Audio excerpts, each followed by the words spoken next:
def seeni bagage foofu la war a toog 10 yooyu ci 10 yi la war a toog 10 bala mu ngeen jël jaar naa la delloo ziar ci loone sant yàlla daa mel ni ñi mu woo Bombardier boobu ba léegi ñi mu woo jàkkaarloo caméra bi si wax aéroport stade doo jàkkaarloo mu ngo kii dañ koy daal bu soobee yàlla yóbbante na ma nee na Bombardier bu naroon a bëre le 31 kaay nee na Bombardier bi naroon a bëre le 31 décembre bii moo këpp doole fuuf waaw yàlla baax na yàlla am doole tos bu soobee yàlla yàlla dina am dinañu may ndam amul problème non doole yu bëre laa la wax waaw mais ñoo këpp doole yu bëre ñooy xale moo ëpp doole mag loolu feeñ na Pologne baax na ñu yàgg Thier a ngi arrosé fii ay Thier comme sama sac bi Thier a ngi arrosé rek Thier ak Badara ñi ngi xëpp rek waaye da ngeen xam ni maa ngi yéen a yem damay xëpp ni yéen lu muy def nii kon ni ñu defee tamit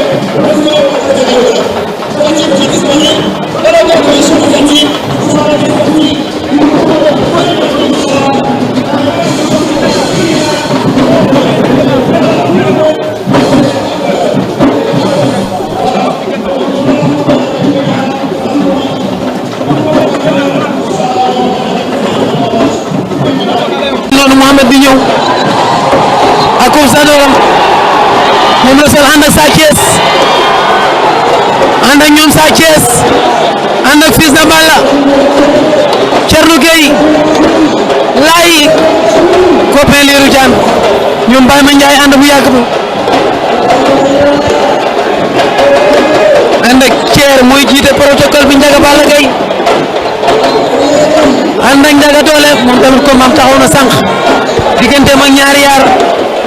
mu war a nekk le 9 janvier incha allah Balla ngi ni Bombardier ngi noonu laay soppi ca ginnaaw xoolal Lamine Golo mas mi ñaata un but partout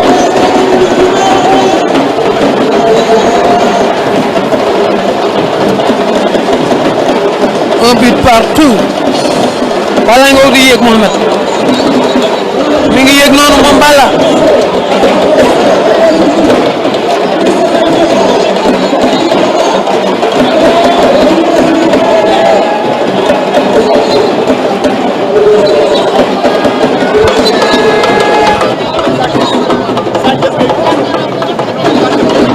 ñu ngi noonu jox ko ay affaire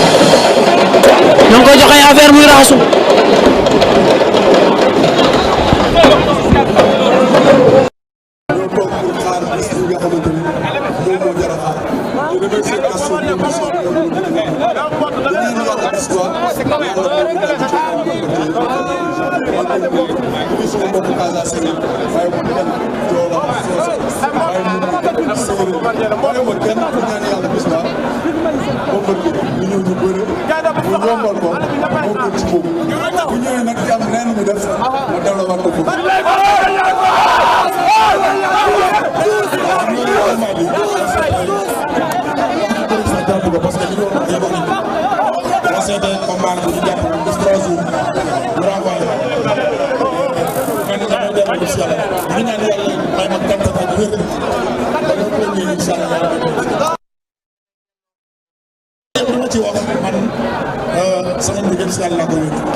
Sénégal di wut ay wàllu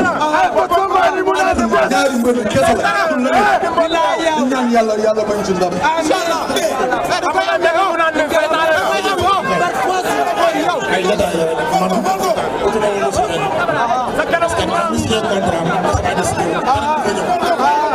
li may wax daal dañu ñaan yàlla fekk ak tal le ñëwee yàlla may ñu incha allah.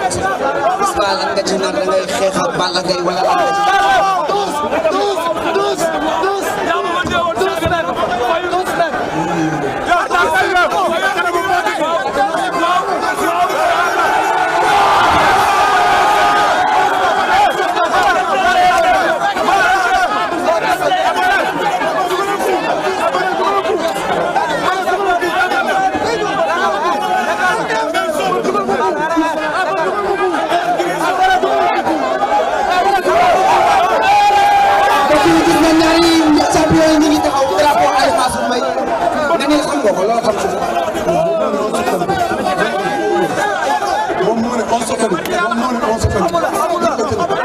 maa ngi ñaan yàlla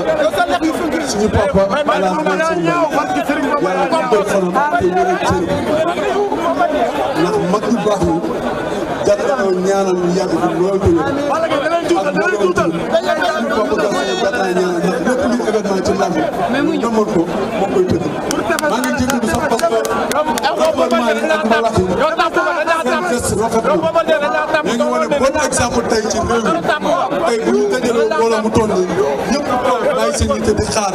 amul histoire amul xeex amul xuloo di ñaan yàlla may bis bi yàlla may ñu ndam ci barke sëñ bi daal sama gars yi jërë ngeen jëf.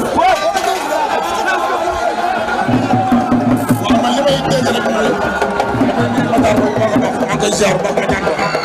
monsieur le ministre ñu ngi lay nuyu bu baax parce que vraiment moo fi teewal sportif yëpp kon ñu ngi koy sant ko gërëm di ñaanal suñu père El Hadj Mansour Mbaye yàlla gën a guddal fanam gën a wéral cër yi ba jour si mu am kattan ak wér ñëw mën a fekk drapeau parce que vraiment liggéey na ko si réew di remercier ba Gaston Mbengue man li ma yàgg a wax rek man xooluma leneen wax man li ma seet xam ne laa xam Gaston bu nee la weex na bu nee la bëgg na